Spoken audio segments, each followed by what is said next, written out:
Welcome back, Screenagers, to the Canon, your favorite movie podcast, the only movie podcast providing you with a watch list of the most essential movies ever made.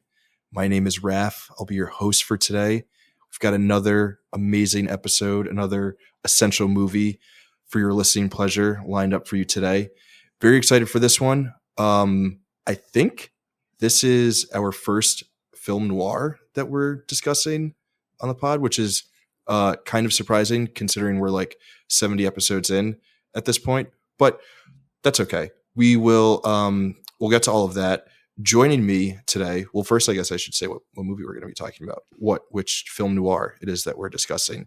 You can probably tell by the episode title, because you're listening and you had to click on that in order to listen. We're going to be talking the Maltese Falcon today. Joining me to do so, we've got one of our favorite Saw contributors, Mr. Bob Cram, is back. Bob, long time no see. Yeah, has been a while. It's been a couple of weeks. And also joining us today is Hannah Loomis of the What a Picture podcast. Hannah, welcome back. Hi, thank you so much. This is going to be a fun day. I'm excited. A very fun day indeed. I think this is actually our first time doing an episode with someone who is outside of, we'll say, the Saw family and someone who is a Saw contributor. But as of a few days ago, Hannah's co-host and partner, I guess we can call him your husband, your other half. Yeah, life partner, co-parent, co-pilot, sounding board. Yeah. Legally, the government knows that we're married. So if we want to go that way, we can. But I think the most important title that we can give him is podcast co-host. Absolutely. He, as of a few days ago, has joined Screen Age Wasteland as a contributing writer. So I think, Hannah, that means that you are also now part of the Saw family. Aw, like a Saw in-law. Yeah. A so Saw good. In-law. That's amazing.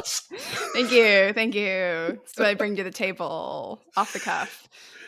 Incredible stuff. Yeah, it'll be fun. No, Brian's a great writer. You guys, I'm excited for him to flex those muscles again and get back to writing. I think it'll be a lot of fun. What we need. With their Bob is a great writer, and besides that, the rest of us, we kind of stink. Like B. Sailor, Duke, we're not good writers. Come on, that's not true. That's not true. I'm just fishing for compliments. That's okay. You get allowed to fish. You can just say, stuff. "Can I have a compliment, please?" And we'll give you one.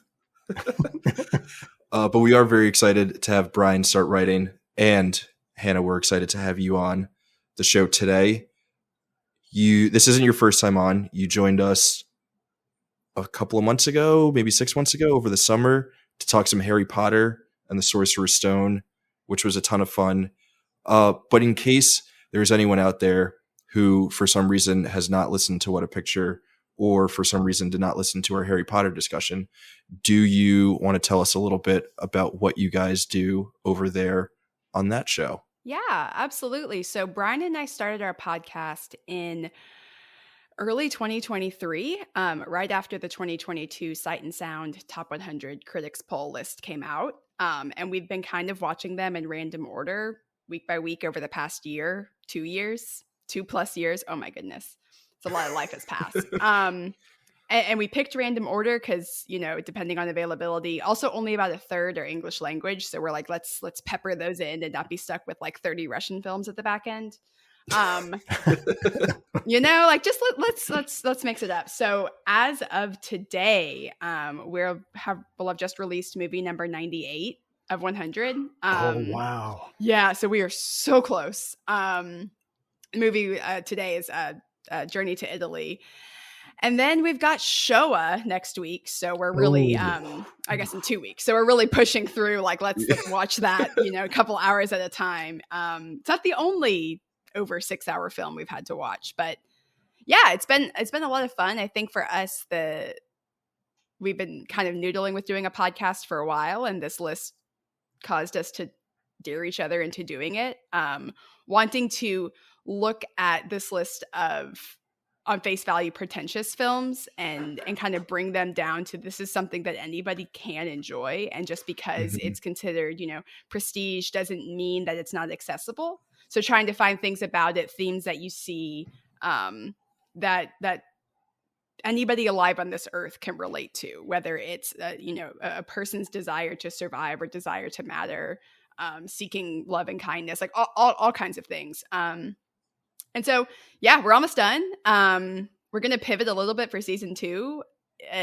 You know, sometimes we'll do things like covering Oscars races, covering new releases. I think we're going to do a little bit more of that. I think Brian's going to do some more episodes without me, but with hosts or guests to talk through foreign films that I'm not like super jazzed about watching, you know, stuff like that. This has been a fun exercise, and it's a commitment. I mean, y'all are podcasters and you're writers, you know, like it's a lot of fun to do, and being able to watch art and take in art and talk about art and have it captured, if only for like you and your co-hosts posterity. But you know, Sight and Sound top 100, and we've got 8 years till the 2032 list comes out, so gotta figure out what we're gonna do over the next 8 years. Planned out. Oh gosh, you know, I'm not gonna look that far into the future. Maybe we'll still be podcasting then. Maybe we'll all have brain chips and we can podcast beams straight into people's brains. Who knows? You just have to find 8 years of podcasting material to hold you over until the next list. Yeah. The good thing about movies is there's a lot of them. Yeah. There's so many movies. There's so many movies. And you can continue with the serious stuff. You can move into the lighthearted stuff.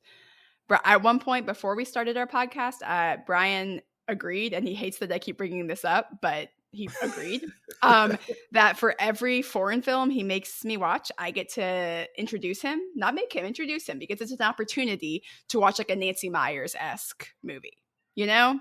So like, which you are make great movies. Yeah, you make me watch Saint and Tango, and I'll get you to watch Something's Gotta Give. And frankly, I think that sounds like a great exchange, but nah. Yeah. That's balance. That is balance. Yeah, because what makes a great movie great, right? Exactly. These are all things that are worthy of our time. They're worth watching.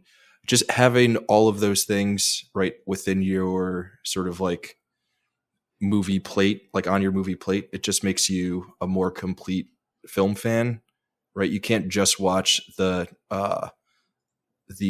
old foreign films that are deemed to be, you know, the best of the best without having some of the other stuff. You need that balance to make sure that you're, you know, a true completist. But the show is great. I'm very excited for the next couple of episodes. Are you guys still doing 2001: A Space Odyssey as number 100? That will be number 100. I can't wait.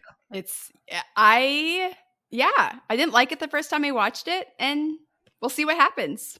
We've been teasing that for the past 2 years. Is it a good movie or not? I don't know. But no, it's been a fun exercise. If anything, we were going to talk about these movies anyway, just the two of us. So might as well record it. Now our kids can be like, wow, our parents were nerds, but at least they liked each other. All you can ask for your kids, right? Yeah. Yeah. That's good stuff. And did you guys also recently do a live episode? We did. We recorded, we live in East Tennessee, and we had our local indie rep theater air 2001. And then we did a live recording right after. So that's what's coming up for episode 100. You like how I teased it? Yeah. So it's like, yeah. So it was just to get us on their schedule. They're like, hey, we can do this over Christmas break. And it was really fun. We were kind of like, I don't know if anyone's going to come. It's a pretty small theater. And it was, you know, that week between Christmas and New Year's where time stands still. But, you know, I think 2001, it's got its fans, and they came out. So it was a good time. Yeah. That's so cool. That's really awesome. I didn't realize so like you guys were already planning on doing 2001 as the 100th episode. Yes. And then it worked out that you could also do it as a live recording. So what a special thing. Yeah, it was nice way to tie a bow on the whole project. It was fun. Yeah. Meanwhile, me and Bob were just, hopping on Zoom calls and chatting about whatever it is that we can think of on a given Wednesday. Yeah. No kidding. Sounds great. Hey, we're No all just plans at all. We're all just getting through, Yeah. whatever way we can. But it is very fun. And there is I'm sure we've talked about it before, both like on your show and when you guys were on this show, but there is some like a bit of a through line between the two shows where like, you guys are doing the Sight and Sound list. We at Screen Age Wasteland have created this list of what we deem to be essential movies. I think there's a bit of crossover. We like to think that our list is like a little less pretentious. We get to talk about things like Harry Potter, and like Lord of the Rings and stuff like that like might not make an appearance on the Sight and Sound list. Also, there are fewer foreign films on our list. We're trying to do like a sort of like not intro to film, but like this is like the foundation of film fandom. But there is like a through line between the two shows of like discussing movies that like mean a lot within the history of cinema, which I've always appreciated your show for that. I feel like we are in ways like sister shows. Yeah, twin flames no, I agree. I mean, I think that there's it's a fun project. And I think too, like you don't have to love every movie, because I have not loved every movie that we've covered. But to be able to talk about it and learn something from it and recognize kind of where it stands in how it has influenced movies since, how it reflects perhaps on the culture with, when it was created. It's a fun project, and it's cool to look at it versus just like, is this good? Is this bad? Did this make money at the box office? Was it a flop? Does it have good actors? Did it win an Oscar? Like all of those things that I think year to year tend to kind of tell you what a good movie is or not. But how things stand the test of time, and what kind of impact it has on culture and subsequent film that's been created. Absolutely. And all of that stuff, those are topics that we're going to discuss, I would assume, with this movie, sort of being like the foundation or the blueprint for film noir and like a lot of the ways that we understand it. Have you guys covered this movie? Did this make the list? It did not make the list, which is a tragedy. But it's on this list. Yeah, which is good because this is a Canon film for sure. Absolutely. This is an essential movie. This is a movie that like very much so helps us understand the history of cinema. Again, it's like often cited as like the blueprint for film noir, which is a huge genre and like has also gone on to influence other genres and like other movements. So it's kind of hard to like leave this movie out of the story of film history. Bob, do you know, was this one of our more recent entries? Like, did this not make it on the initial list when we voted on it? Or that's a good question. I think the cutoff had been 1940, right? None of the films before 1940 had really been added, mostly because of shenanigans in the background there. But so this is 1941. So if it wasn't, it absolutely should have been. But I think you might be right. I think this might have been a late addition in the most recent update. So, and there's still a ton of films that we are totally need to add to the canon that we have not. Yeah. I know that you've mentioned Barry Lyndon before as one that you're like, why is this not? And there's a ton. Movie. Yeah. We covered that for our podcast. It was a fun time. I had never heard of it, never seen it. I mean, obviously I know Kubrick, but it was such a fun movie. Yeah. It should be on the canon. Yeah. How many films are y'all up to now on the canon? It's over 200, right? Yeah. In the full list, it's over 250. Wow. Canon written entries, I want to say we're probably close to 100. And in podcast form, we are up to, this is film 71. So, hey. Yeah, we still got a ways to go. And also probably I bet it keeps you up at night. Like, oh, is this movie on there? Oh, did we forget this one? Oh, what about this movie? Yeah, I'm There's so many constantly good movies. messaging Duke, our what does he call himself? He doesn't like editor in chief. I think he says managing editor, which to me kind of sounds fancier than editor in chief. It does sound a little. It's Canadian fancy. Yeah. So, you know. I'm constantly messaging him like we got to update this list, man. There's what are we? Yeah, Sure. But that's a discussion for another day. Wait, there's a possibility here. No, I for a second there I thought this might be the 100th, but I'm incorrect. Oh, 100th episode of the podcast, but I am incorrect about that. So wow, I'm Not so quite. honored. I'm already honored to be on here, but sheesh. that'll fade. Yeah. Don't worry. I don't know if I can give you 100th episode quality content over here. It's a tall order. Yeah, none of us can really. yeah, Raph can. Raph's the only one that can That's do fair. it. So that's not true. Bob, you might be the most frequent. You might have the most appearances on the show. oh, I'm sorry. No, that's great. We always I love having you on. enjoy coming and talking with you about stuff. I will say I'm a little less prepared than I like to be for this particular one. So like yesterday I was like, do I even have a copy of Dashiell Hammett's original novel downstairs? I run downstairs to look at it, and I do, and I start to read it yesterday, and I'm like, there's not enough time. I'm not going to be able to check this out before. So you not being prepared is you read part of the novel and rewatched right. the Well, movie. but I didn't read a history of film noir or a lot of the background of the movie or anything. So I'm just going on rewatching the movie and rewatching the talking about movie and like 5 minutes of a retrospective thing that featured Dashiell Hammett's daughter. That's about it. Bob, I gotta say, I think everyone is really disappointed in your lack.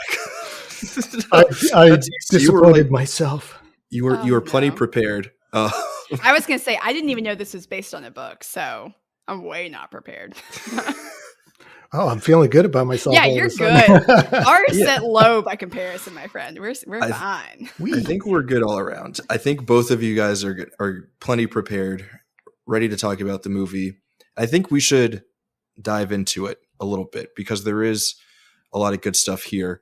So, okay, Hannah, you have not read the book. You are not aware that it was a book. Were you aware that there were 2 other versions of the book made into movies before this one? No, what happened to those? Were they bad? Apparently they both suck. They just didn't have were bogey. terrible. Yeah. But like Betty Davis was in one of those as the femme fatale. Yeah. Oh, that's great. Yeah. And then one was a comedy. I think that was the Betty Davis one. Well, I bet you're right. Okay.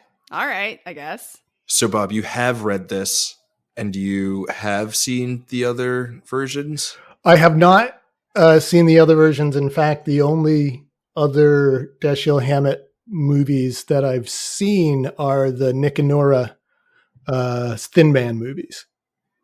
And those are all like film noir comedies. Like they have the same trappings, but they're all done with a comedic bent. And those are fantastic films as well. But so I haven't actually read the whole novel. Okay. I actually, and this will come into play when we do our recommendations, but I actually prefer another of the hard-boiled crime writers from that era. So, okay. Yeah, we'll see. Well, okay. So that's what I wanted to ask both of you next. Hannah, are you someone who reads the like hard-boiled crime novels that a lot of these like film noir movies are based off of? Are you big as like a film noir fan, or is this really like the only one that hits for you? Like, where do you sit in like all of that? Yeah, great question. So I do love to read, but I don't read a lot of old books. Most of my reading is like within the past 20 or 30 years. So you get a lot of like I like a thriller mystery situation. But obviously being a couple generations later, it tends to be a little more complex. Mhm. This movie, so my parents, who are adorable, watch their film noir on Turner Classic Movies every Sunday morning at 10 a.m. Like, don't talk So to us. adorable. Don't call us. That's If I awesome. do call, they're like, we have 15 minutes of the pause button before we lose our place. So make it like a quick phone call. Like, so they've always been into their noir. This was actually the first noir I'd ever seen, and the only one that really stands out from my like education from my parents. I was probably in middle school. My dad showed me this, and then around the same time showed me a completely different direction. It Happened One Night, and he was like, here's some old movies that you should probably be aware of. And that was kind of like a moment in my film education where I'm like, dang, my parents are cool. But I'm not going to admit it because I'm like 12. But Yeah. and every day I learn something else. I'm like, you touched Jim Morrison once? That's so cool. Wow. Yeah. My mom drove around Bob Dylan's band once, and the drummer, she swears, hit on her. You know, like she also went to Double Digits Dead shows. Like they've got stories. And I'm like, I need memoirs. Anyway, I digress. So, but yeah, just They need a show together. Yeah, any opportunity to tell y'all how cool my parents are. That's so awesome. Yeah, it's so fun. So this movie, I remember, seeing as a kid, loving it, but that kind of stopped there. Like I didn't want to watch any more, which is kind of a bummer. I don't know if my dad's intention was to like get me on board with noir so it could be a family thing, or just like, hey, I like this, I think you'll like this too, and it stops at that. But I've seen this a handful of times kind of throughout my lifetime, but I don't know that it's like catapulted me into being a huge fan of the genre. Even though I am, I just haven't watched a lot of movies to support that claim, at least from the 40s and this era. Yeah. This was the one Sunday morning movie that hit with your parents. That's so cool. Like a lot of times on the show we're talking about movies and like why they're essential, like in sort of like the macro sense, but it is also really cool to hear about a movie that is like very special and like sort of like a core movie for someone on the individual level. And like hearing that story about like you watching this with your parents and it sort of being like a really important movie for like your relationship with them and like them like introducing you to certain kinds of movies and stuff. That's so cool. I love that so much. Yeah, it's a lot of fun. That's amazing. It's kind of something that Brian and I hope to do with our kids one day, like Yeah. how do you, because obviously we'll watch dumb kid stuff, but they loved Willy Wonka, and we can show them some of the musical numbers from Singing in the Rain, and they love those too. And it's just, they love 2001: A Space Odyssey. Maybe one day. Probably not. Actually, I don't know. How old are they again? Almost 4 and almost 6. So it'll be a bit. Okay. They're definitely target demo for 2001. That's a film to get through for an adult the first time. Yeah. 4 years old, I can't see. Yeah. Wow. Every now and then I'll teach the kids, like I taught our daughter when she was maybe 3 just how to scream, "What's in the box?" Brian did not think that was funny. Like it's gonna be so funny. About. Yeah. When she finally watches that movie and gets the reference, she'll be like, "Whoa, what was my mom doing?" We'll wait till she's 18 and can't call CPS on me. Yeah. Oh. Bob, what was your first experience with this movie? So I actually started. I came about it in a roundabout way. In that at some point in the 1990s, I started reading novels by a guy named Michael Connolly, who writes about a detective in a detective in the police department in L.A. named Hieronymus Bosch. There's a television series called Bosch on Amazon that's based on these books. And I enjoyed them quite a bit. They're a very sort of terse matter of fact sort of novel, and the city of LA is almost a character unto itself in those novels. And I remember talking to a friend about it, and he's like, "Oh, well, if you really like that sort of thing, you should probably read Raymond Chandler, because the stuff that he wrote was also set in LA in the 1930s, and it's very, very similar tone." So I picked up a couple of Raymond Chandler novels. I think The Long Goodbye might have been the first one, whatever it was. I was like, I love this. What other kind of sort of things are there like this? And that led me to film noir directly from there. And everybody's like, well, you have to see The Maltese Falcon. So I rented it. My wife and I watched it, and we just were, enthralled.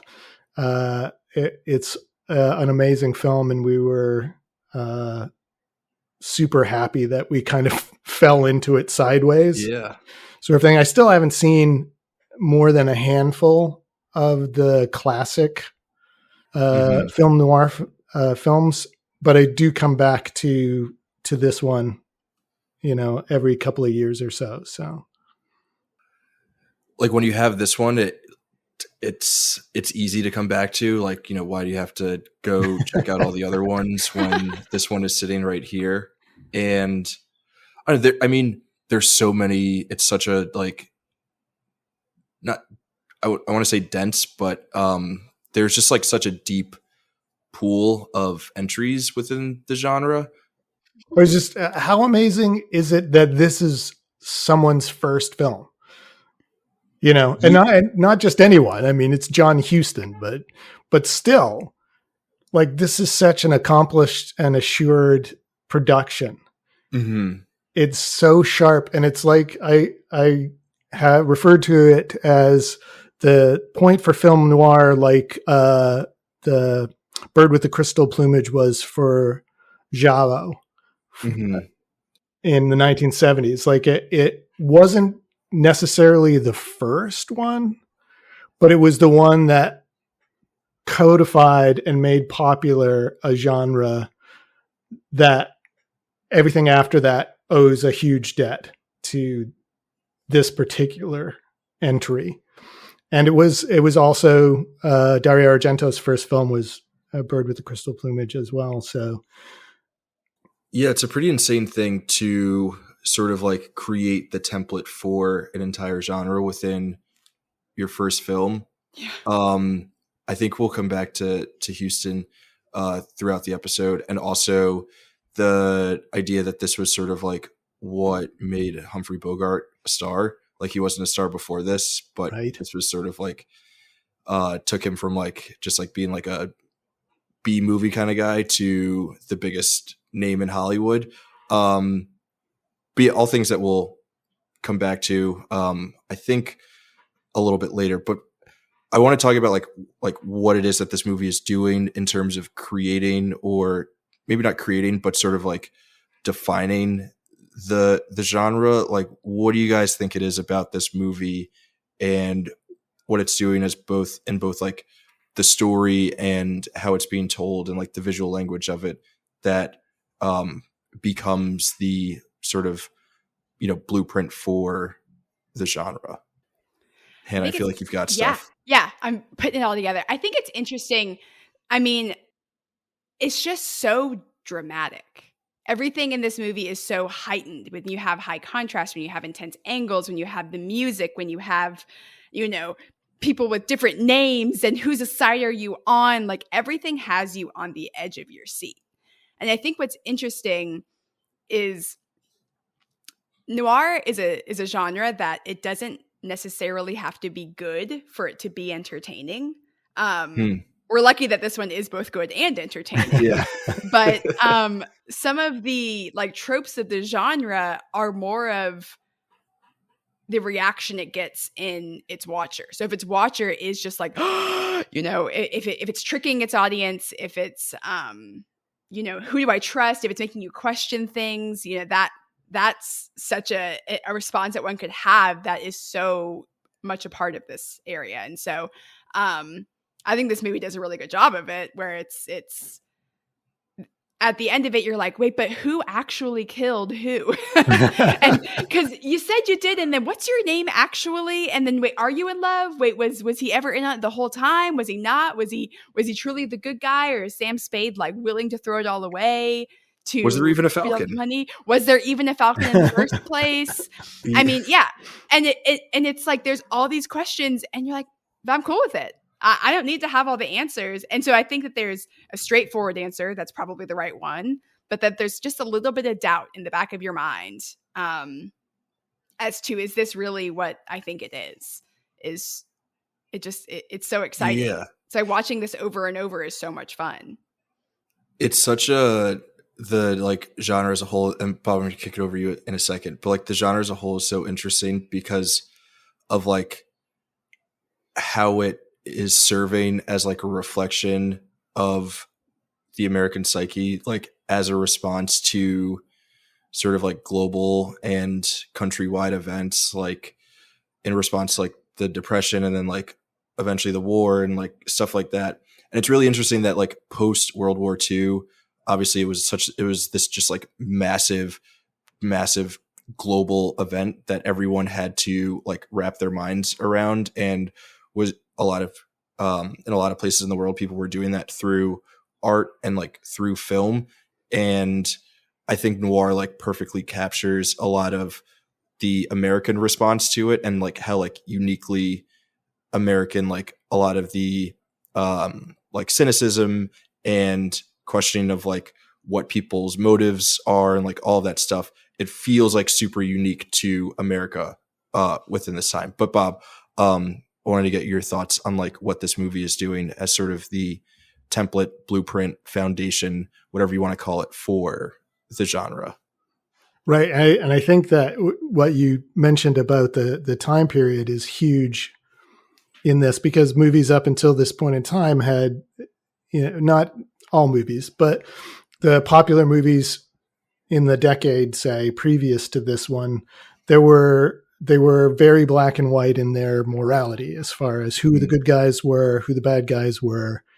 And when film noir came around, this film came around, it used the filmic sensibilities of like German expressionism to heighten the contrast of the film itself. So everything in the film is much more black and white.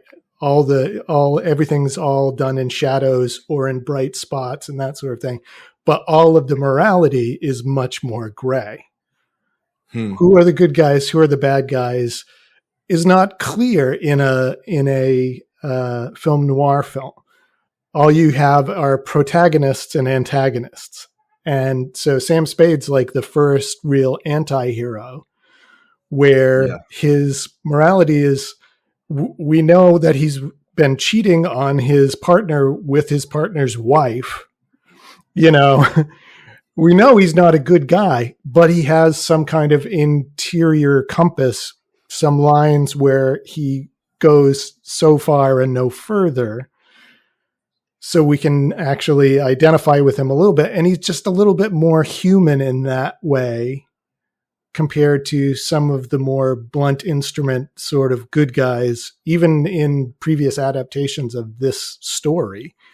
And that, I think, resonated at a time where the world was going through some stuff. And people didn't necessarily, even though that particular war ended up being a very black and white war, is like, okay, these guys are the bad guys, we're the good guys here.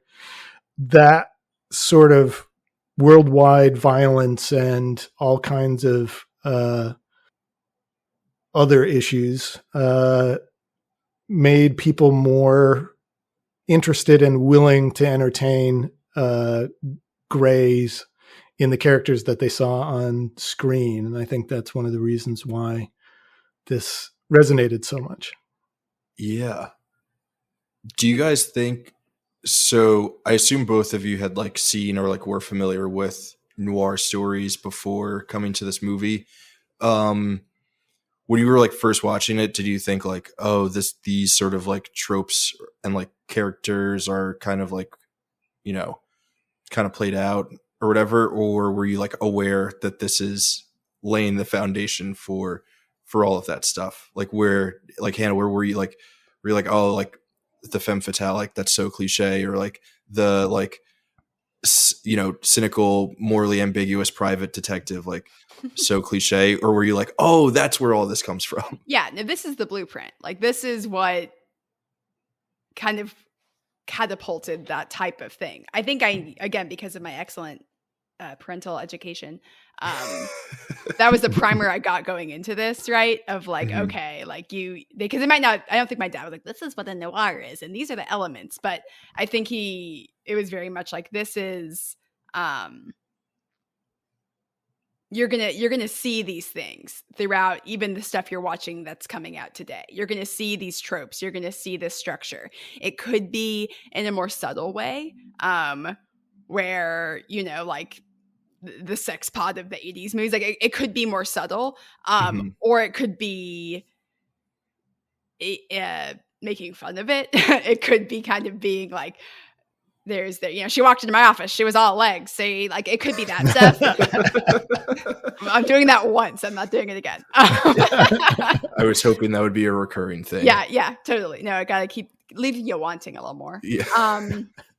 Yeah. So I mean, I think it was kind of presented to me from the get-go. This is where all that came from. It might have morphed some, might have grown in complexity, it might have become cliche in ways, but this is where it all stemmed from, was at least the impression I got. And I'm sure there are ways that you could prove me wrong, but I kind of like that this is, for me at least, the blueprint of where everything comes from. Yeah, absolutely. It's hard to watch those movies for the first time when you like know everything, or you're like aware or have lived in a world where everything that has come after it is there. And then when you go back to it, you're like, oh, this is just like everything else I've ever seen. Yeah. And it takes like a few watches or like a little bit of digging to realize, oh, this is the reason why all of that other stuff exists. Right. Bob, you were talking before about how insane it is that this is Huston's first film. Do you want to tell us a little bit about the Huston and bogey of it all? Should we dive into all that stuff? This is going to be one of those me half-assing it because I did not do a huge deep dive. How could you? On John Huston about this, but he had been a writer. He had worked with Howard Hawks, if I remember correctly, before doing this, and had formed a friendship with Humphrey Bogart before this film, so that when he got the opportunity to make this movie, which is there's probably apocryphal story that because this is the third time around about this particular story being adapted, that he gave the book to his secretary and said, I need to write the screenplay for this. Just take the book and write everything out as if it was a screenplay, and I'll work from that. So that's what she did over the weekend. And the head of Universal at the time walked into the office looking for him, didn't find him, but found the script and greenlit it that day. So Huston came back into the office on Monday to find out he was directing a movie that he hadn't even started writing yet, based on his secretary writing an original draft for it. Nice. Classic. You're taking all the credit for. Well, he barely rewrote it a bit. But I love that story because it's just such one of those Hollywood stories that's just impossible to verify. But everybody knows that story. But he couldn't get Humphrey Bogart for the story because it was super low budget. They've done it two times before and it's failed each time. And it's a new director. They're not going to give a ton of money to this. So they wanted a named star. And I can't even remember the name of the actor that they were originally going to cast in this, actually. And that's how, I mean, he was huge at the time, whatever it was. But the guy didn't want to do it because the morality of the main character was too ambiguous for him. He wanted to play heroes. So Huston asks Humphrey Bogart to step in. Humphrey Bogart says, sure, not a lot of money. But it's different from the heavies that he's been playing previously. And it's a role that he can really sink his teeth into. And it really, I mean, this is Humphrey Bogart's movie. You know, whenever he's on the screen, you just cannot look away from him. And it led to a partnership that endured for decades. And they made fantastic movies together, from the Treasure of the Sierra Madre to oh crap, I'm blanking, the one on the ship in the jungle. Is the African Queen? The African Queen. Thank you. Oh my God, what a so they were partners and friends, and their careers kind of kept going together. And actually, Peter Lorre too would show up in movies with him. So I want to come back to Peter Lorre because obviously, but Hannah, are you a big Bogey fan? Where do you stand on the bogey of it all? The bogey of it all. To be honest, I have only seen Maltese Falcon and Casablanca. From a bogey standpoint. Those are the. I mean, that's those it. Are Like the two bogey movies, yeah. Yeah, that's it. I'm sure that there are other things, but it's also like, I don't want him to become anything different or less than what he is in my heart. You know, like totally we just fair. Knocked it out of the park. The only two things I've seen of him in that I can remember, and they're so good. I mean, Casablanca is a perfect movie. I know y'all have covered it on the Canon, but and how could you not? If that were not on the Canon, I would leave this podcast right now.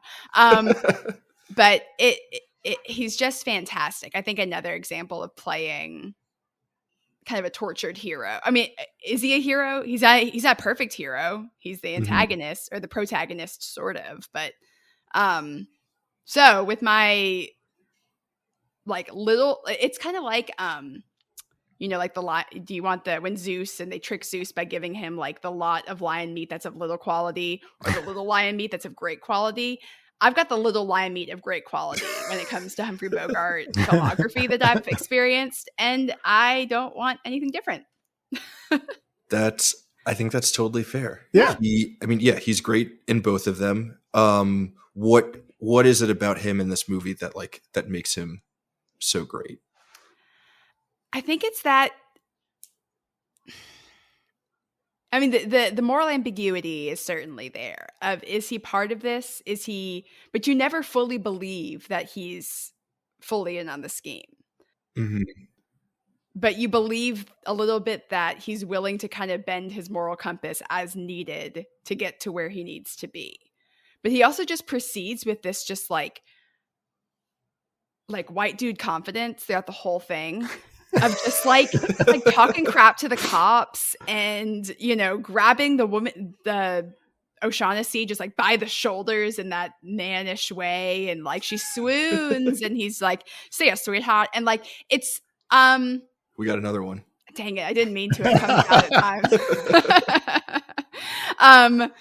Yeah, I love him in this movie because it's this confidence that he thinks he's on the right path, and that it almost is like there's a breezy sense to it, right? Where he's just like, this is what we're going to do. Oh, you've got a gun to my head. Well, I'll get a gun to your head, or I'll wrestle that gun out of you, or, oh, $10,000, but you stole a bill. And like all this stuff is just, everything feels kind of low stakes, but it also, he takes it very seriously, which is really fun.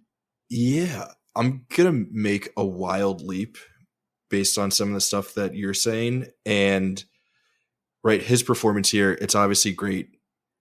I'm going to say the word again. He lays the blueprint for the morally ambiguous, sort of like, Bob, what you were saying, anti-hero. We're like, is he really a hero? Like, you're asking Hannah, like, can we say that he's the hero of the story? He kind of like doesn't really like do anything heroic. He's just like there. Like, he has like some sort of code that he adheres to, but like, is that code good or bad? Who's to say? I'm gonna make the leap and say that this character and the like many other private detective protagonist characters that we get in noir films going forward is such a great reflection of America at this time when these movies are being made, where there's just like so much confidence in like, yeah, I've got a code and I'm sticking to it and that's what I'm doing. And there's never really any like introspection as to like whether or not that code is like actually good or bad, or if it is like somewhat gray, and if there's anything that can be done to like make it any better. I don't think that was the intention. I don't think that is the like intended commentary that these movies are trying to make, but like it's kind of there. Yeah, I mean, 80 years later, knowing what America's been through since in the past 50 years. Yeah. I think too. Well, here's a question. Okay, if it was the real Maltese Falcon, would he have taken the money and run, or would he have turned them in? Right. I don't know. Nobody knows. You can't tell. Yeah. And the thing that I love about Bogart in this, and compared to even himself, I think he was in another one of these noirs as he's Sam Spade here, and I think he was Philip Marlowe in something else, but they do lean heavily into that hard men doing hard things.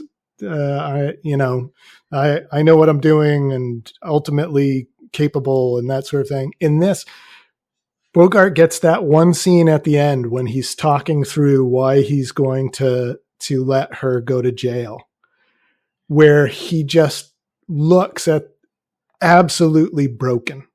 He has just like 3 seconds of time where his face contorts into absolute misery, because what his heart wants, is to trust this woman, let himself break whatever his code is and just go with her. And he can't do it. And nobody else gets that moment, I don't think. And only Bogart can do that, because his eyes can look dead, or they can look like they're in the worst hell possible, or having the most tender moment possible as well, just the way that his expressions are. And I think that got lost in subsequent film noir films to make them into more caricatures than characters.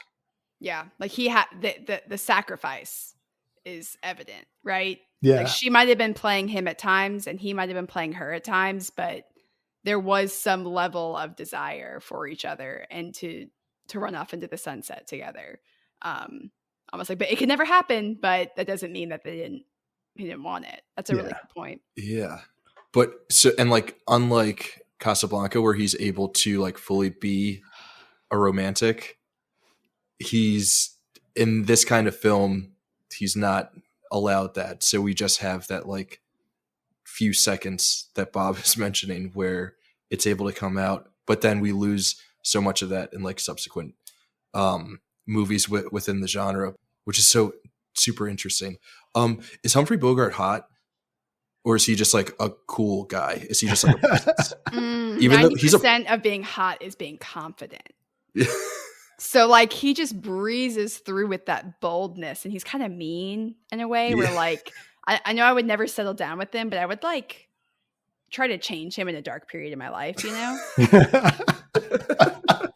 Like he's not forever, but he's for now, and here for a good time, not a long time. Yeah. He's like the line cook or the drummer in the band who you shouldn't be with, but like there's for just a moment, you know, a little fling. I can fix him. Yeah. Maybe I can fix him. Just like I want him to be exactly who he is, but also treat me like a princess, and that's where that doesn't happen. So, yeah.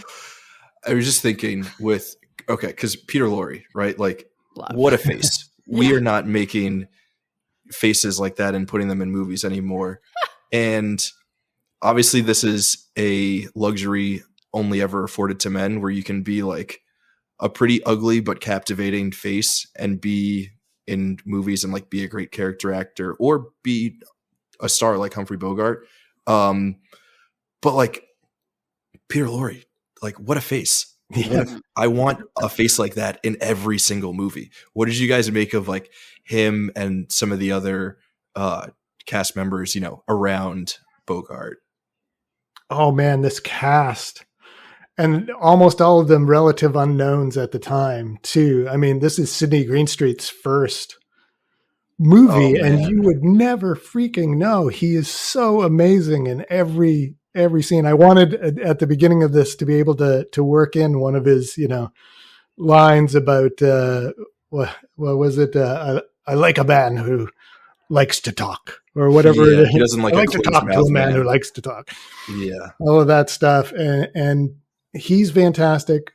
Peter Lorre is Peter Lorre. He's incredibly entertaining whenever he's on screen. His eyes are so expressive. So big, yeah.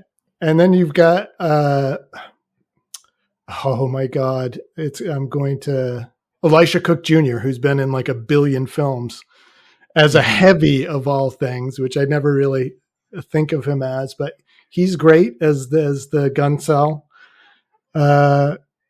foil to, you feel like, or at least I felt like Bogart's hard on him because that's how he was when he was that age. Mm-hmm. So, and of course, Mary Astor is absolutely incredible as O'Shaughnessy, if that is her real name. Honestly. Yeah. Who is she? I don't know. But I can't, I want to trust her just like Bogart, and I just absolutely cannot. She is just so slick in her presentation, going from, from the victim to the mastermind in the same sentence sometimes. And she just plays it. I always love watching, I love watching women in anything, but absolutely playing up to the people around her to get what she wants. She's using that she's demure, that she's weak, that she's overly emotional, that she's all of these things that they expect her to be, knowing that it will elicit the response that she needs from them.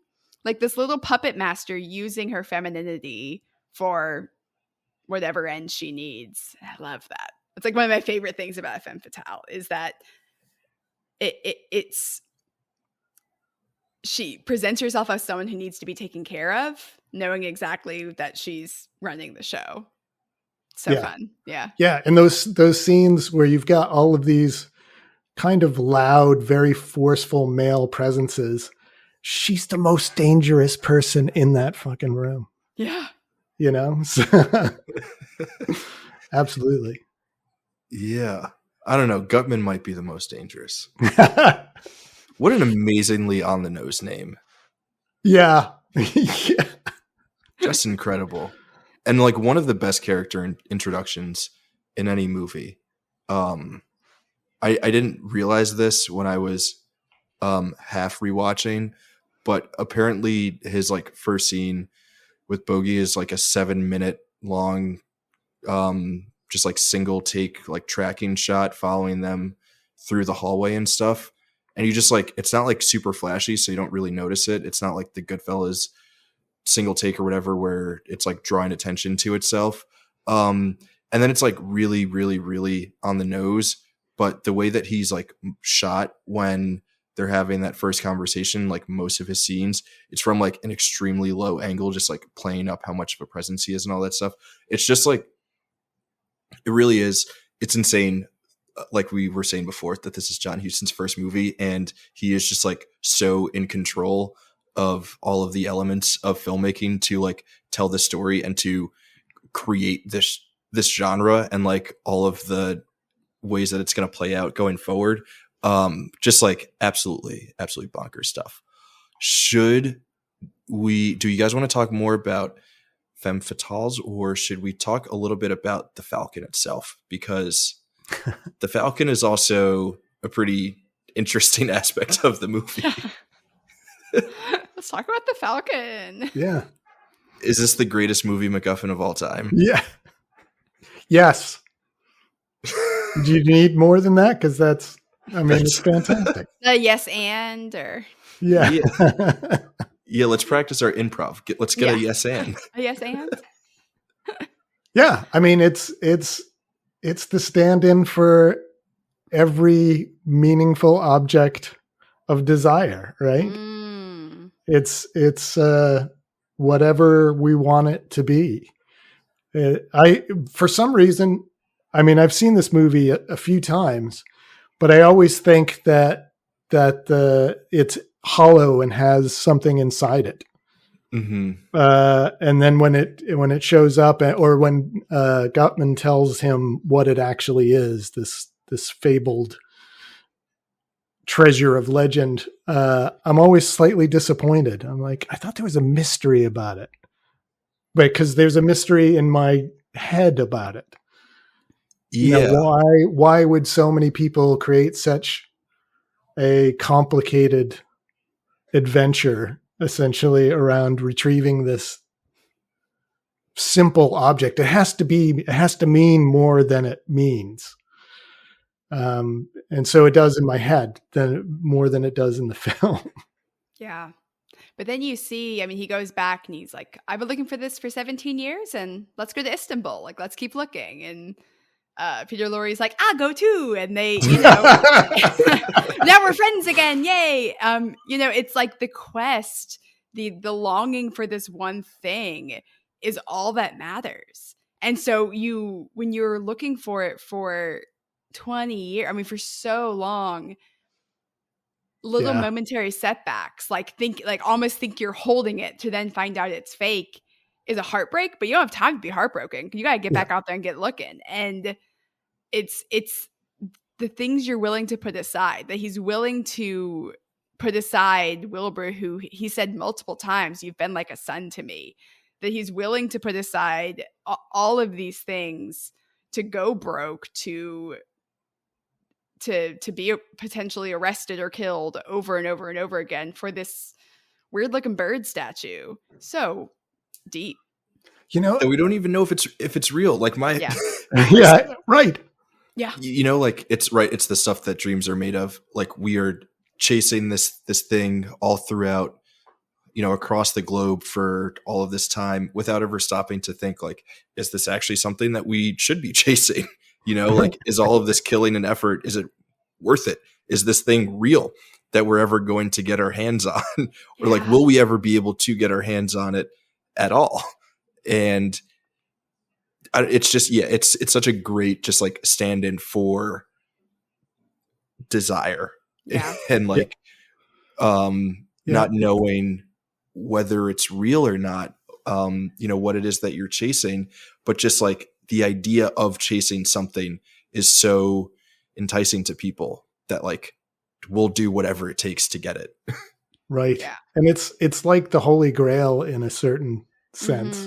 Mm-hmm. And, you can create tenuous connections to the whole, the Knights, the Maltese Cross for the Crusaders and Maltese Falcon and all that stuff. But it is that sort of, is it a real object that you can attain, or is it something to sustain your quest for a whatever, for a better life, for just an object to own, or whatever is in your life? Yeah.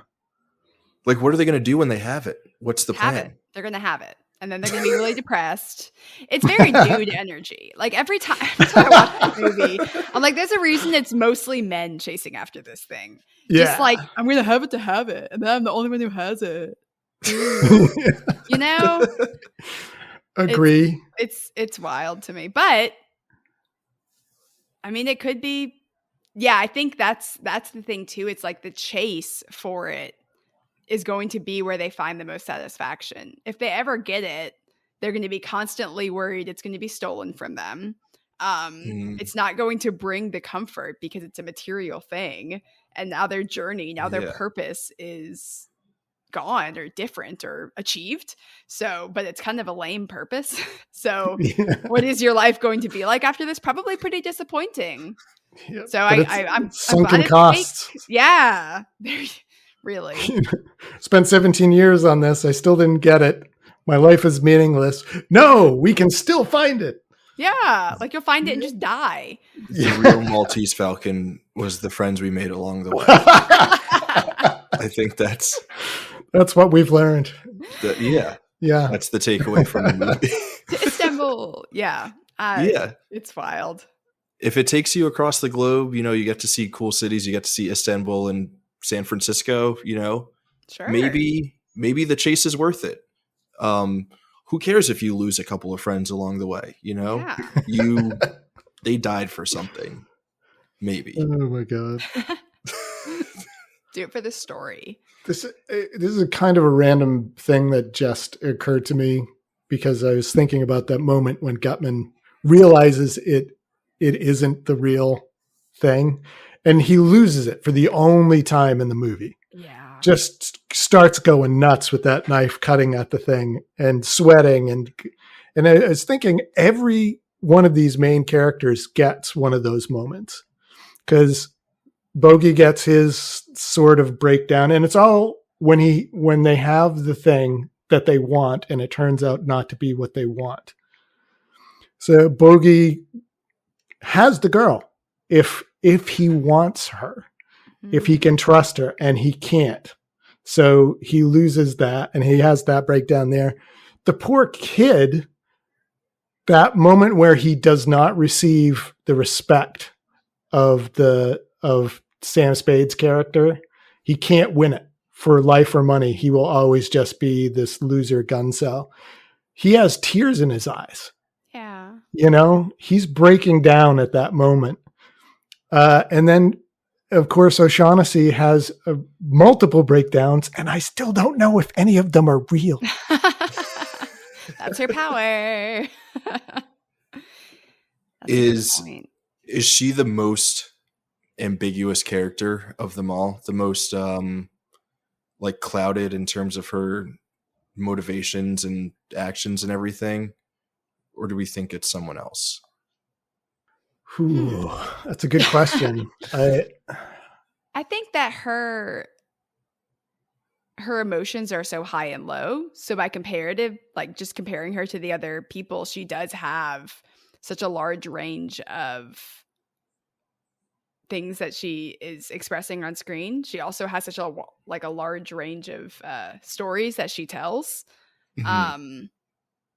I think she's a good example of that multiple things are true as well as multiple things are false. Yeah, I like that. Yeah, I don't know about her. She's a tricky one, but I think also most of her behavior is out of self-interest. So identifying, I guess that's the case for all of them. But for her, another extremely American thing. Yeah, self-interest. Hey, self-preservation. Yeah, so it's hers is just, she expresses the loss or the perceived loss of her safety so emotively with such grandeur that sometimes it feels fake, but then it's like, well, maybe it's not. Maybe she truly does feel these emotions to this scale. She's a tricky one, so I like her.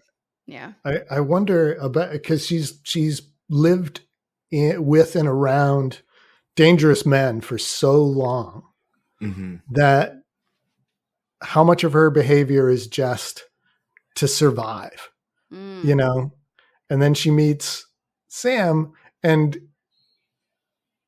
Sam's not a safe guy either, but you can sense that she kind of wants to be able to trust him. Yeah. And there are these elements of emotionality where she definitely seems to have an emotional connection to him, but she keeps bringing it back in and turns it into a lie again, which is her safe space. And you can't blame her for that, but Sam can't change and she can't change. And it's the end of Casablanca again, except with, villains, essentially. The two villains that can't be together for reasons, and they have to go off separately. But they have to go off separately for like their own internal cynicisms and not for this like romantic ideal of the other person or of like something that is in a way like larger than themselves. It's like, they have to go their separate ways for their own self-interest because they're in a way, cynical about what being together might mean for their own like safety or well-being or preservation going forward or whatever. So it is like Casablanca in that they have to go their separate ways, but like for completely different reasons. Yeah. And what that came out a year after this, which is also like a very interesting reflection of just like American psyche at the time, but on like a totally different end of the spectrum. Yeah. Where, obviously like for the rest of the decade and into the 50s, we get more movies like the Maltese Falcon and fewer movies like Casablanca. So, take that how you will. Just a poignant pause right there. Just let that for a second. Just marinate in that one for a second. What does it mean? We're not here to say, but it might mean something. Sure. I don't know if I have much else like on this film specifically. I don't have like a lot of experience with film noir sort of like outside of this film and some of the other big names within the genre like Double Indemnity and like things like that.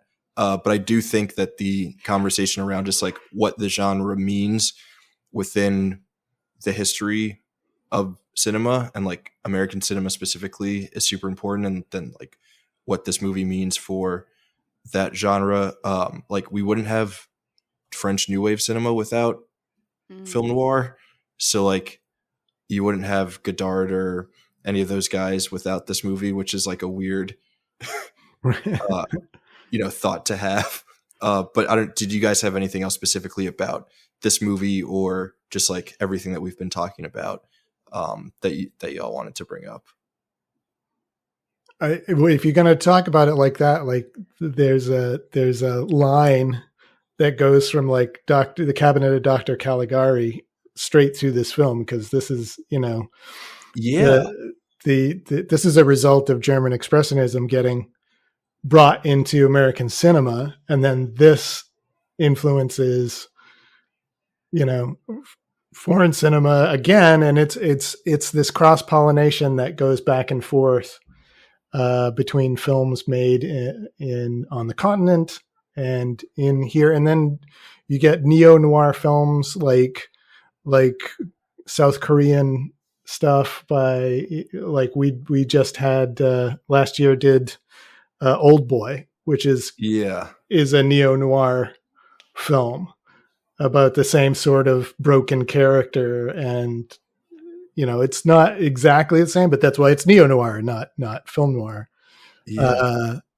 So it's funny how films like this form a crux between one set of influences and another set of influences.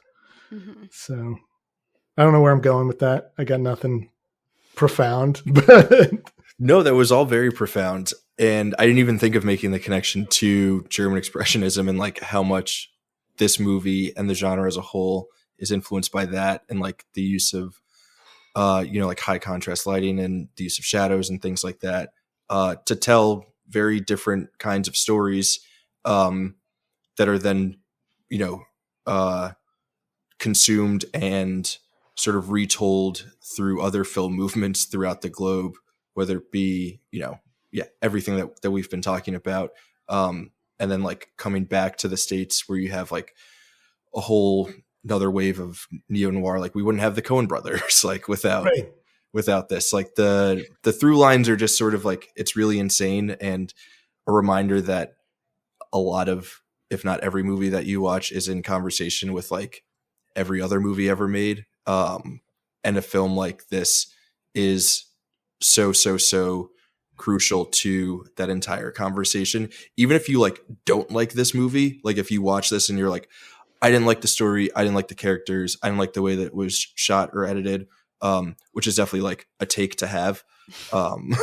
It's like an opinion that could exist. Yeah, it's like an opinion that exists. I don't necessarily, I won't endorse it, but that is an opinion that one could have. Even if you have that opinion, it's We're looking at impossible. you, Duke. Okay, we're looking at you. It's impossible to deny its place within the entire conversation, which is like, if that's not essential, then I don't know what is. Yeah, well said.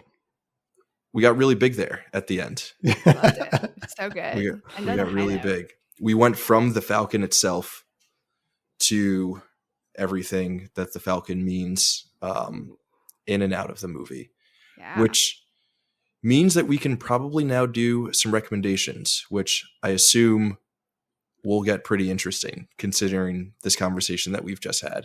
I'm assuming it will be very fun. I can quickly go through the rules for recommendations. Oh my God, I'm going through my notes and I totally forgot about this. I picked this up while reading. Apparently, the atomic bombs were named after Gutman and his little gun guy. Fat Man and Little Boy and Little Boy specifically referenced. Yeah. That's hilarious. And creepy. Creepy is exactly it. Yeah. So not only is this movie in conversation with film throughout history, but it is also in conversation with one of the biggest events in the 20th century, if Mass not murder? of all time. What? Sorry. All for the Falcon. All for the Falcon. All for the Falcon. All for the Falcon. Oh, we didn't talk about all of the great lines in it either. We don't have to talk about. Yeah. Run through some of them. Exactly. The stuff that dreams are made of, the last line in the film, that's a fantastic one. As you point out, I'm actually a fan of what he says to Cairo. So when you're slapped, you'll take it and like it. I don't even know why he says that. Go ahead. Really, in the book, the Cairo character is like openly gay and like pretty flamboyant, and they had to obviously suppress some of that for like a 1940s Hollywood film. But you like once I read that, like thinking about the movie, I was like, oh yeah, that kind of makes sense. And also like Peter Lorre has like a pretty soft face, so you can, and I think he like does play it up in some regards. There's like a line where he has a perfumed handkerchief that he uses, which I guess that was the way of like signaling to folks like, hey, this guy might be gay, which I would have never guessed. Can I confess? I swear I thought that was a chloroform soaked rag. That was just like in his arsenal of weapons. What? It was a perfume. Okay. All right. Cool. That would have been hilarious though, because Sam smells it. Yeah. I thought he was just like really good at taking a little whiff, you know? Oh gosh. Now I want a movie like Dead Men Don't Wear Plaid, where they do some of these sort of things where he takes a sniff and just passes out. Yeah. That would have been awesome. Oh gosh. Interesting though. Now we know about queer culture in the early 40s. Yep. I love that. Famously underrepresented. Yes. Yeah. But you just you spritz a little perfume on a handkerchief and it's like, there you go, boys. You're in there.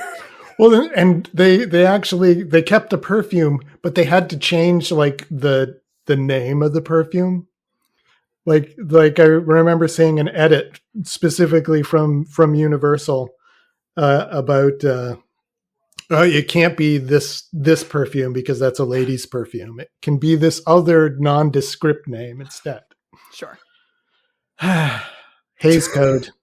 Just Mother world. Bizarre. But also, murder's fine under the Hays Code. We're cool with murder. Murder's Well, yeah. They had to cut out a lot of infidelity is apparently cool. They had to cut out a lot of the swearing, which is apparently like all over the book. all over the novel. Like the Sam Spade character just like has very foul mouth, and they had to cut a lot of that. It was all based on because Dashiell Hammett had been a private detective. He'd worked for the Pinkertons, actually, and he just put people he knew as characters and wrote how they talked.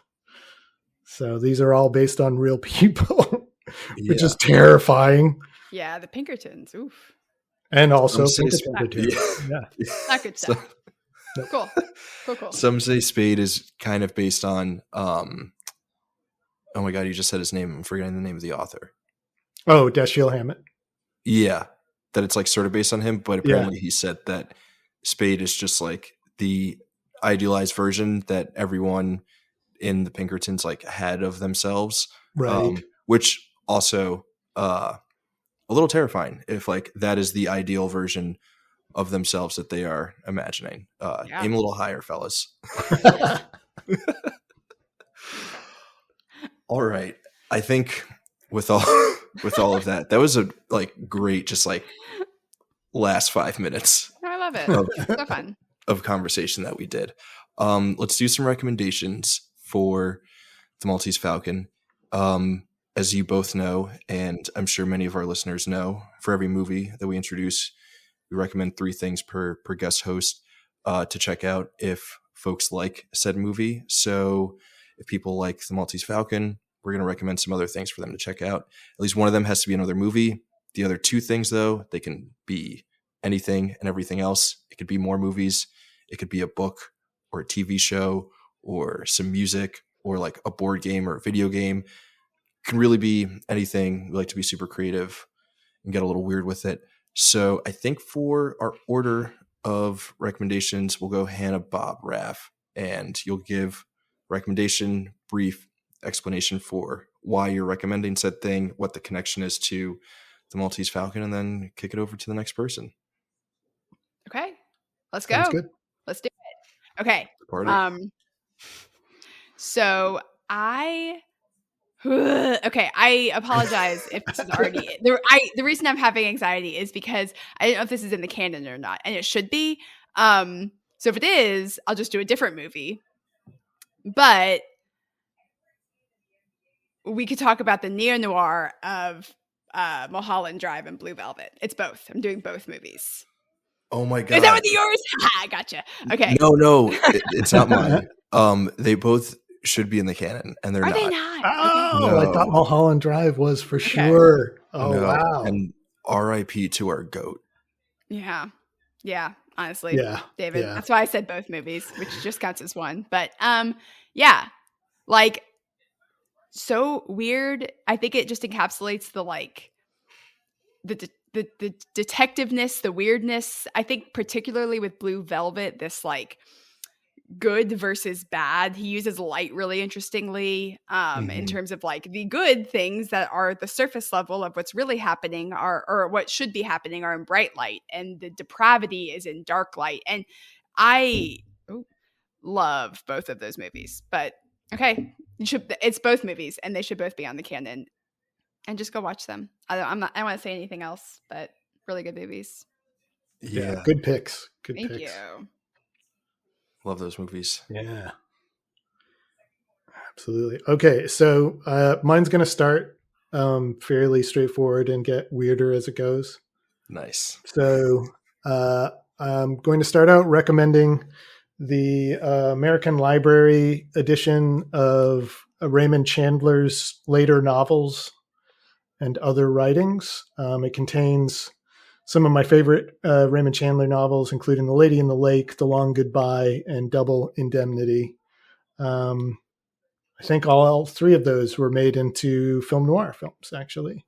Out of the 4, great hard-boiled detective writers, which would be Dashiell Hammett, Earl Stanley Gardner, Cornell Woolrich, and Raymond Chandler. Chandler is my favorite writer. I just love the way he talks in print, and they're fairly short and pretty punchy. Highly recommended. Okay, I've got my Libby up right now. Adding them all. Let's There we go. go. Awesome. Very good stuff. Bob, I'm going to try to follow your path and start off pretty straightforward. And I don't know if I'm going to get weirder, but just like, I think dumber as my recommendations go. That was my strategy Okay. too. Yeah, follow the rules and then bend them more and more towards the end. Yeah. I don't know what's going to be going on with my next recommendations, but my first one is going to be another neo-noir that is like a really, really, really fun take on it, I think. And it's like, the idea is like, what if we put a noir film in a high school and the main character is just like maybe a dude who's like kind of a psycho and like kind of insane, and he's not actually solving a mystery or a murder, and he's just like going nuts. I don't know if you guys have seen, is it Ryan Johnson? Is that his name? The dude who made like Knives Out. I'm talking about Brick. Yeah. There we go. Yeah. I love Brick. Great take on the genre. Yeah. It's fun. I haven't seen it. Yeah. Okay. That's so good. I like it a lot more than other folks in Screen Age. I think it's a classic, and probably we did vote on it for entry into the canon, and it missed out. So, yeah. I would love to be a fly on the wall in those discussions of what belongs in the canon and what doesn't. Yeah. I'm assuming you guys don't all get in the same room and duke it out. No, that's like a big like boardroom meeting on the top floor. We're in there all day. Yeah. It's horrible.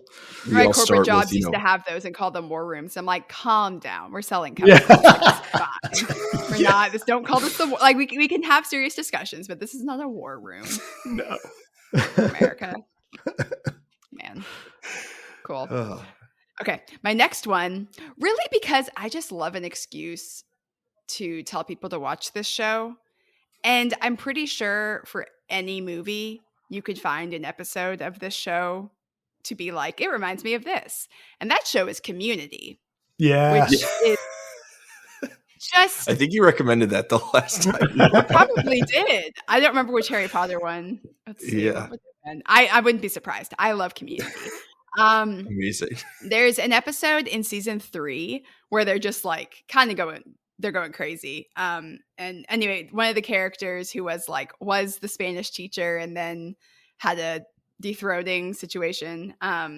He's like the security guard, and he like builds it up in his head that he's solving a mystery. And so just like you see, he's like spiraling into just like full blown psychoses, but he's got this voiceover, and falls in love with this leg. And it's like a fake plastic mannequin. Like, anyway, it's really, really great. It's like the first thing I think of when I think about like a good noir spoof is just that kind of monologue of like, I'm in too far deep. And yeah, just everyone should watch Community. I can give you a million other reasons, whatever movie you want. I'll find an episode of Community for you. A great show. And they do a lot of like great genre spoofs. Yeah. The Goodfellas one is fantastic. Oh, that's my favorite one. So good. Yeah. I love it. Okay. So my second recommendation. So there's a crime writer named Donald Westlake, and he wrote a series of novels under a pseudonym, Richard Stark, which actually inspired Stephen King's The Dark Half character. But anyway, he as Richard Stark wrote a series of novels featuring a character named Parker, who is a sort of non-moral thief who has a very strict code. I'm not recommending any of these novels. I am recommending the comic book adaptations by Darwin Cook, who has done a ton, or had done, he passed away in 2016, had done a bunch of DC comic stuff, including Catwoman and Batman. His style is very cartoony, almost like Batman the Animated Series style, but he did these in a very black and white, stark, dramatic, incredibly detailed way. I think these are the only comic book adaptations of the Parker novels. They're very intense. They're incredibly graphically thrilling. If you like those sorts of comic books, they're a little hard to find right now, but well worth it if you can dig them up at a secondhand bookstore or anything like that. Nice. Yeah. I like it. Very cool. Very, very, very cool.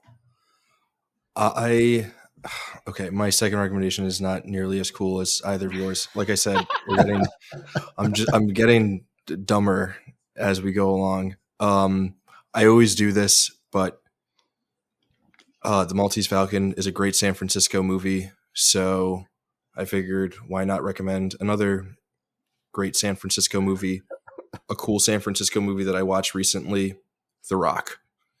There's no other connection between the two movies other than they both take place in San Francisco. So if you like Michael Bay, Bayhem sort of action movies with Nic Cage being a total weirdo and Sean Connery also being a total weirdo, then watch The Rock. It's a weird double feature, but whatever. Sometimes that's what people want to do. They just want to watch movies that take place in San Francisco. So I really like how thin the thread connecting the two things can be. Oh yeah. Yeah. That was the last Michael Bay film I really enjoyed, actually. That was his first movie. Not really surprised. Yeah. What's he up to these days? Just counting his billions and just Transformer movie after Transformer movie after Transformer movie. I'm a Michael Bay apologist, so you guys don't want to get me started on. I don't think there's such thing as a movie that should. Well, no, I don't want to say that. A movie. Movies can be any. I was gonna say there's no such thing as a movie that shouldn't exist, but that's not true. But you can like Michael Bay. I totally affirm you in that. Yeah. I call him Michael. I spell it Michael Bay, B-A-E. Aww, see, that's he's sweet. He's my Bay. He's your Bay. Yeah. Oh my God. Well, that lives in your head with your love for Kubrick. Yeah. Yeah. Wow. That's a thing. Those are my boys. You are large. You contain multitudes. We try. Aww. It's complex. We all have our things we bring to the table. Okay. Yeah. My third one, speaking of Nicolas Cage. Ooh. So I don't know. Well, of course you did. Everybody saw the Into the Spider-Verse movies, which were fantastic and wonderful, and we loved them. Yeah, and Nic Cage plays Spider-Noir, and it was so funny and so good. Spider-Noir and Spider-Ham were like just enough where you needed more. MVPs, yeah. I mean, so good. And I am not seeing enough movement on it of the Spider-Noir series that is going to happen. Darn it, it better happen. Yeah. But I'm so excited. I think that I'm hopeful that they're going to do a good job at like being on the good side of tropey, right? Where it's not just I think they're going to have good story. It's good enough content. It's so creative. It's so fun. And it's just Nic Cage doing his thing once again. Speaking of Community, is Nicolas Cage a good actor? We still don't know. Yes. Okay. Yeah. I love that. I agree. Yeah. I think. I love that recommendation. Mm-hmm. So good.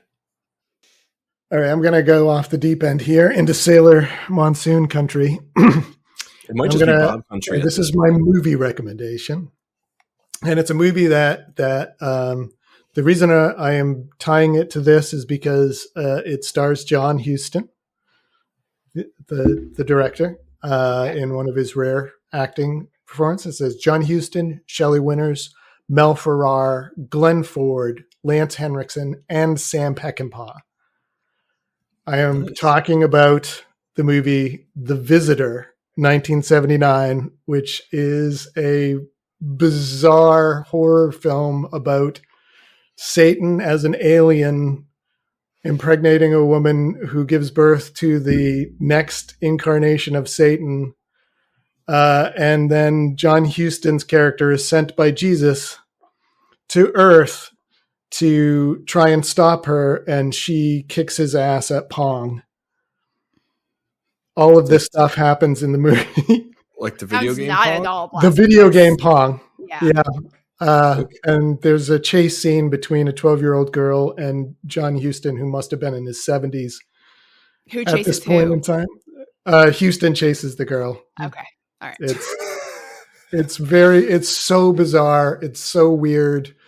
Shelley Winters slaps kids right and left while singing Shortening Bread. It's the weirdest freaking film. And John Huston's great in it, but it's so weird. Okay.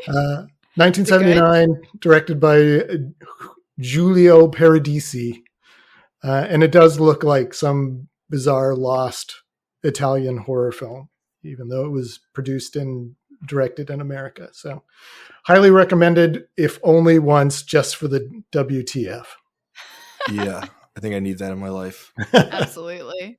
I feel like Bob should have gone third because your recommendations you've been raising the bar in ways hitting out of the park, Bob.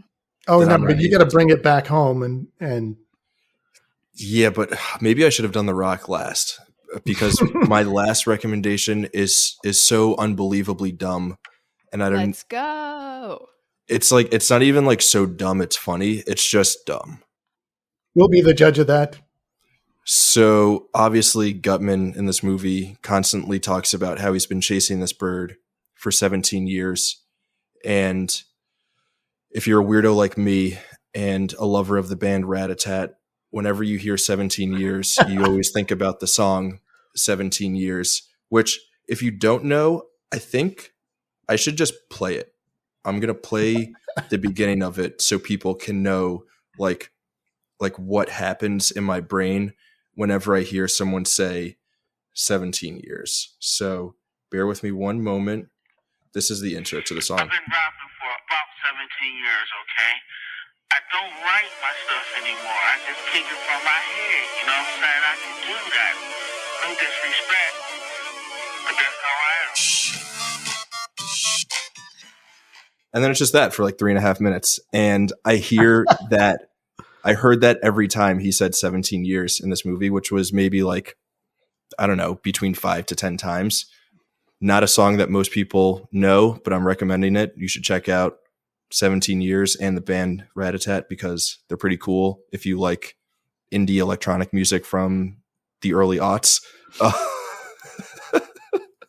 on it. Indie electronic rock from the early aughts from two Brooklyn-based dudes. So yeah, that's my last recommendation. Again, Not as fun as Bob's, but just something that I couldn't shake while watching the movie. I feel like we got to learn something about you, though. Yeah. You know? Yeah, that's like a core. That's a core thing for me. Yeah. That's like a core rap. An emotional response, absolutely. Yeah. Adding it to my playlist. So those, it's good. They're good for writing because there are no lyrics. So it's just like good, stuff to sort of like listen to and bop around to while you're, reading or writing or whatever it may be. So those are our recommendations. Do we want to run through them one more time before we say goodbye? Just quick, boom, boom, boom. Yeah. Just list them off. Yeah. Yeah, let's go. Same order.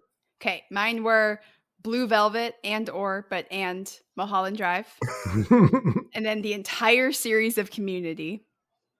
At least the first 4 seasons. And then Nic Cage, Spider Noir. I feel good about those. Yeah. Awesome. I like it. Yeah. Awesome. My recommendations were all of Raymond Chandler's novels, but in specific, The Lady in the Lake, The Long Goodbye, and Double Indemnity. Also, the comic book adaptations of Richard Stark's Parker novels by Darwin Cook.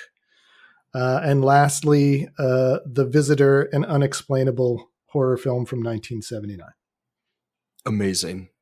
I'm recommending Rian Johnson's Brick, Michael Bay's The Rock, and 17 Years by Rat-a-Tat, the song. Awesome. Hannah and Bob, thank you guys. This has been so much fun. What an absolute blast. Hannah, before we leave, do you want to let people know where they can find What a Picture if they want to check it out? Yes, if they haven't already. We are What a Picture podcast. We are on all of your podcast providers. We are whatapicturepod.com. We have an email if you want to get in touch with us. I am on the socials, but never post about movies. But if you want to know about like my kids and sourdough bread and my dogs and gardening, like that's cool. That's what I do when I'm not doing this. I also am famously not on Letterboxd, and I will never be on Letterboxd, but I am on Goodreads. So nice. I don't write with stars. Anyway, I Letterboxd husband, Goodreads wife is definitely like that's a vibe that's our for vibe. sure. Yeah, Brian is very much into the Letterboxd, which is great. So Brian is technically posts about our show on Instagram, but honestly, just subscribe, 5 stars, all that good stuff. But yeah, it's been fun. We're gonna finish up these 100 movies so soon. Nice. Soon. It's a good listen. If you haven't listened, go back and listen to all of the previous 90-something episodes. They're all great. Ralph, which one did we have you on for? I was on for Once Upon a Time in the West. Yeah. Nice. Yeah. Love that movie. Should be in the canon. Should be. To be quite frank. But yeah, it's a great show. Definitely go check it out. Bob, do you have anything coming up on the website that folks should be on the lookout for? So last week, because this is coming out next week, tomorrow for me, but last week for the podcast, I will have a Canon post about The Invisible Man, 1933 Universal horror film. I discovered today that that's actually considered the most noirish of all the Universal monster movies, and was actually photographed by Arthur Edison, who did Maltese Falcon.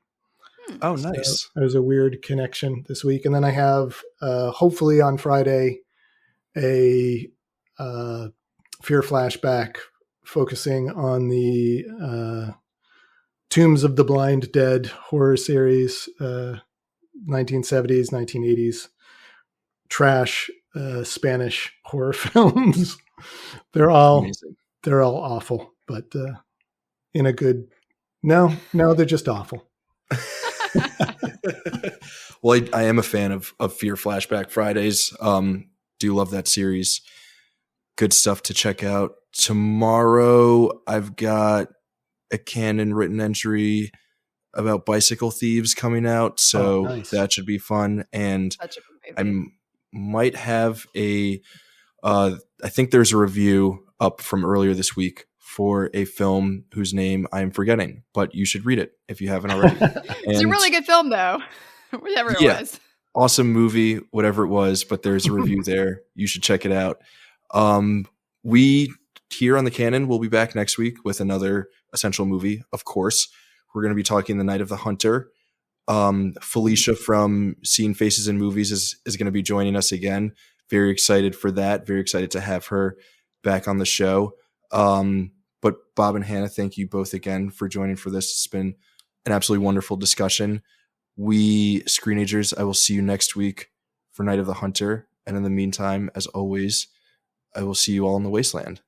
Bye, everyone.